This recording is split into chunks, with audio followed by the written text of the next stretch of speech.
Playmation Shorts back here with another little behind the scenes video for you. Today I've got two base plates here, and the difference between them is I've got one here that the top is made out of 16 by 16 base plates, 4 of them, and this one here just has a regular 32 by 32 Lego base plate on them.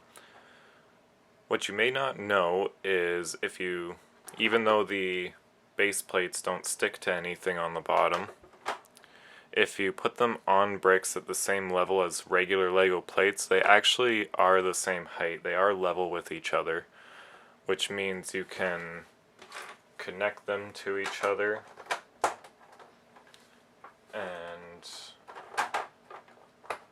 then they'll be the same height. You just gotta find ways to connect the 32 by 32 base plate from the top like I just did here and here, and then you've got a large section here. You might be wondering, how is this useful? Why am I showing you this? I will show you two examples of me using this technique where I use base plates to be the same level as regular plates for my own benefit. So here's an example of me using this technique with the base plates and regular plates mixing. So as you can see, even just along the edge here, I have got base plates in some areas and regular 16 by 16 plates in others. The 16 by 16 plates are good to animate the figures on because they're much more sturdy than the base plate, and then the base plate can just be here to expand the set more.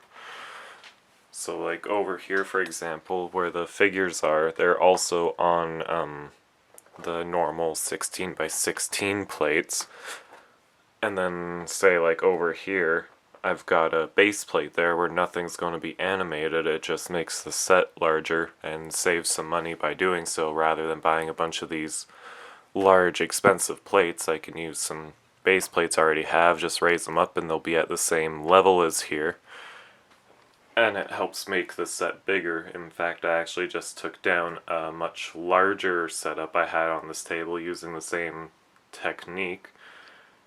And yeah, so it's a good way to save some money making your sets bigger. And I'll show you another way that I've used this base plate technique in the last video. So another example of how I used a base plate on top of Lego studs to my benefit was in the first part of Lego Star Wars. This is a little mock-up similar to how I had the Tantive 4 hallway. So I have the base plate here. It's on top of studs, and I've got my minifigures mounted above it. So the base plate is at the same height, but since it's not stuck to anything underneath, it's able to slide, which means instead of having the characters and camera move in the hallway during these shots, I was able to just slide the set underneath them like that.